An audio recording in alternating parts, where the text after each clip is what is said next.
Your phone is resting on the nightstand. The screen is black. You haven't touched it in hours. But in the middle of the night, a silent, invisible data packet hits your device, and before you wake up, your system is compromised. For 2 decades, cybersecurity training has relied on a comforting premise: user control. We are taught that an attack requires our active participation. The standard model insists that you have to make a mistake. You have to click a deceptive phishing link, download a suspicious email attachment, or manually authorize a malicious application. That assumption is obsolete. The mechanics of the breach have changed, as zero-click exploits now bypass human interaction entirely. A zero-click payload executes with absolutely zero human interaction. The intrusion happens through silent data transfers, a blank text message that never alerts you, or a WhatsApp call that rings for a fraction of a millisecond and instantly deletes itself from your log. You can practice perfect digital hygiene. You can scrutinize every email and avoid every suspicious website. It will not matter. State-sponsored surveillance tools, most notably the spyware known as Pegasus, are built entirely on this invisible architecture. This is an active, deployed weapon. As we see here in global protests against NSO Group, the creators of Pegasus, this spyware is utilized to target journalists, activists, and high-level officials across the world. If your device is connected to a network, human vigilance cannot prevent an architectural compromise. The machine's background processing is now the primary attack surface. The exploit works by taking advantage of how a device handles incoming data, like that missed WhatsApp call or invisible iMessage. Look at the schematic of a smartphone's operating system layers. This incoming data packet bypasses the user interface entirely. Instead of asking for permission, the operating system routes the packet directly downward into a subsystem dedicated to background processing. This specific module handles automated tasks. It pre-renders image thumbnails and caches incoming text, preparing media so it's instantly ready.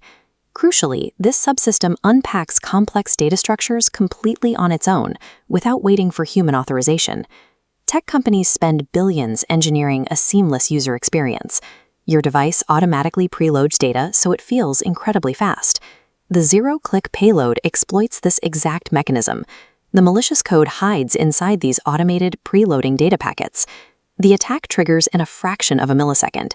It executes the exact moment the operating system's background engine attempts to read or cache the invisible file. Attackers bypass the user by weaponizing the operating system's automated background processing. They turn the device's demand for speed and efficiency into its primary vulnerability. The actual breach occurs at the microscopic level of the device's volatile memory, where data is physically stored and executed.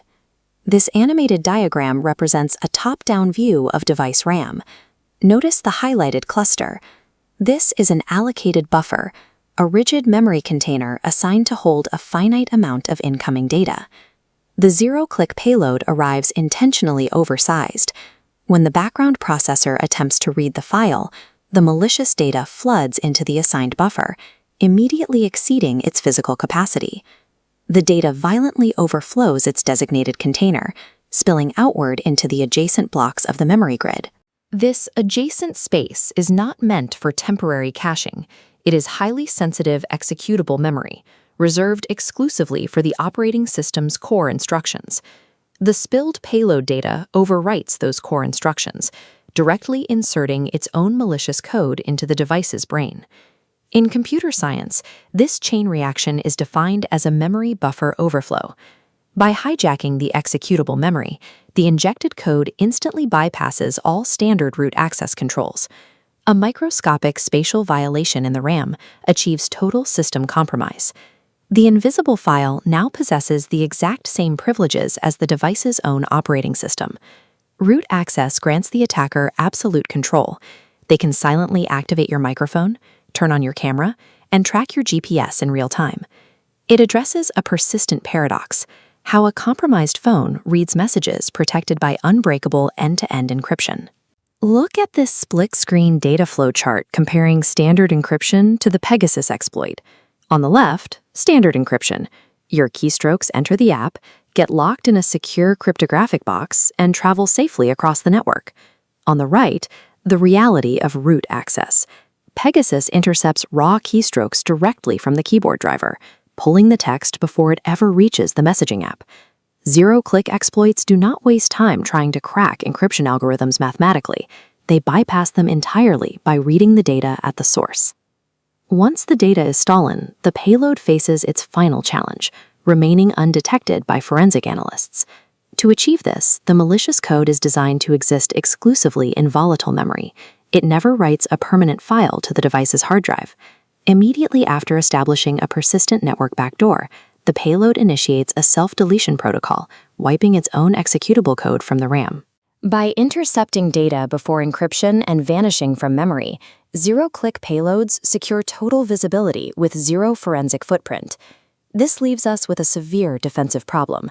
How do you protect a device against an attack that is invisible, requires no interaction, and actively deletes its own traces?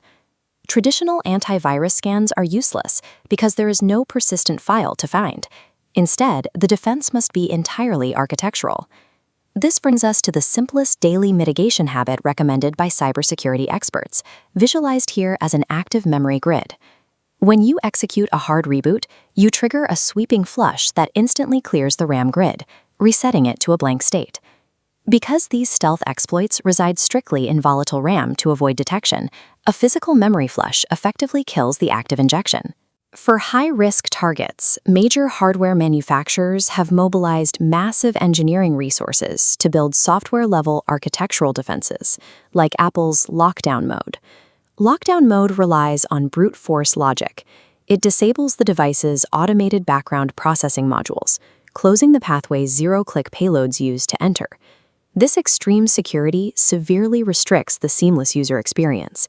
Users are forced to manually authorize link previews, fonts, and media rendering. Human behavior no longer determines the success of a breach. Security is now defined by the structural resilience of system architecture against automated exploits.